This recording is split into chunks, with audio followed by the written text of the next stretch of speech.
In a move that has left the nation divided, over 1,700 inmates walk free today as part of Labour's new early release policy, spearheaded by Sir Keir Starmer.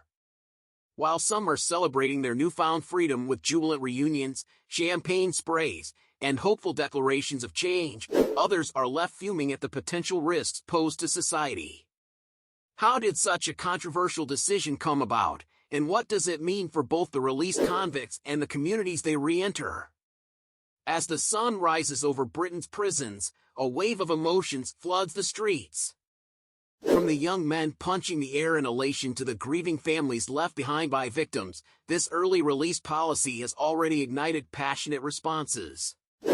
Some former inmates, like Jaber Benalawa, a 20-year-old convicted drug dealer, now hail Labour's leadership, declaring lifelong loyalty to the party.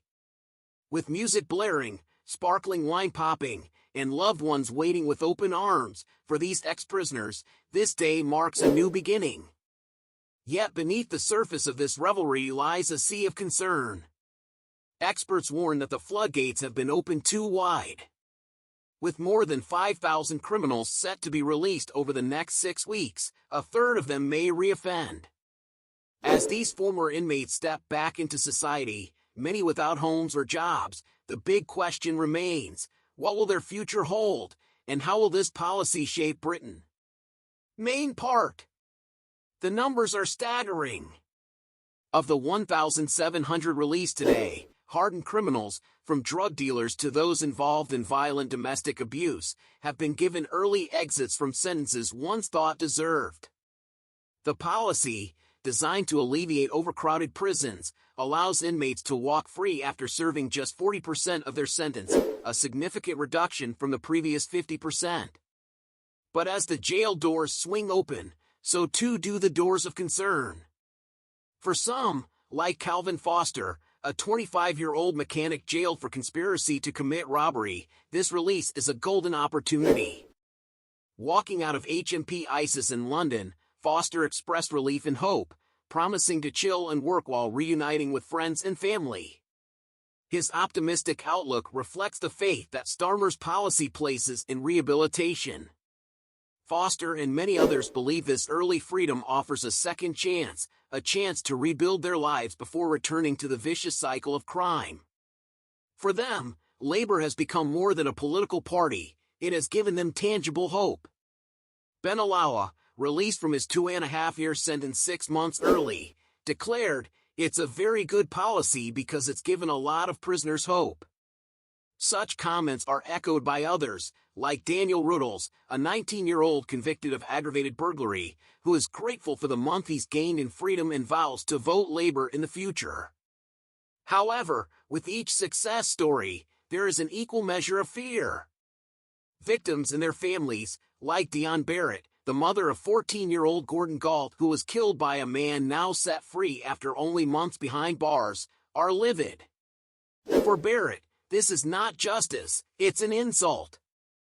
"I feel totally sick to my stomach," she said, fearing that her son's killer could repeat his crime.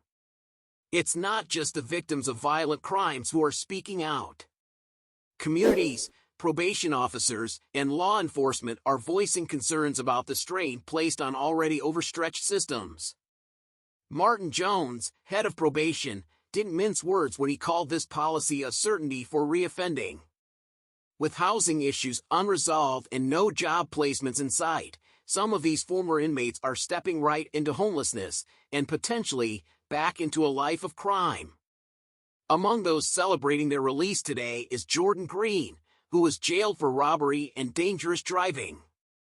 After serving less than his sentence, Green's release, like many others, is a reflection of how overcrowded the British prison system has become. But is this really the solution? Some critics argue that Labour has opened Pandora's box, flooding the streets with convicts before adequately preparing society to reabsorb them. These critics point to Jack Creighton, a newly freed 54-year-old who, with no accommodation lined up, prepared to spend his first night out of prison on a park bench. For Creighton and others like him, freedom comes with immediate challenges, and for society, the risks multiply as these individuals struggle to reintegrate. As Chief Inspector of Prisons, Charlie Taylor put it bluntly, it's a risky time with so many prisoners coming out at the same time. In an already overcrowded probation system, where resources are stretched thin, this influx of early releases could strain social services to the breaking point. It's not just about space in prisons, it's about the long-term safety and well-being of communities. Britain stands at a crossroads. With Labour's controversial early release policy now in full swing, the nation must grapple with the consequences. While former inmates like Foster and Benalawa see this as a lifeline, a chance to change, start anew, and become lifelong Labour voters, the looming shadow of reoffending cannot be ignored. For victims, their families, and concerned citizens, the question is whether the potential benefits of reduced prison populations outweigh the risks posed to public safety. As we watch the unfolding effects of this policy, one thing is certain: the story of Britain's justice system is far from over, and only time will tell whether Sir Keir Starmer's gamble will pay off in the long run.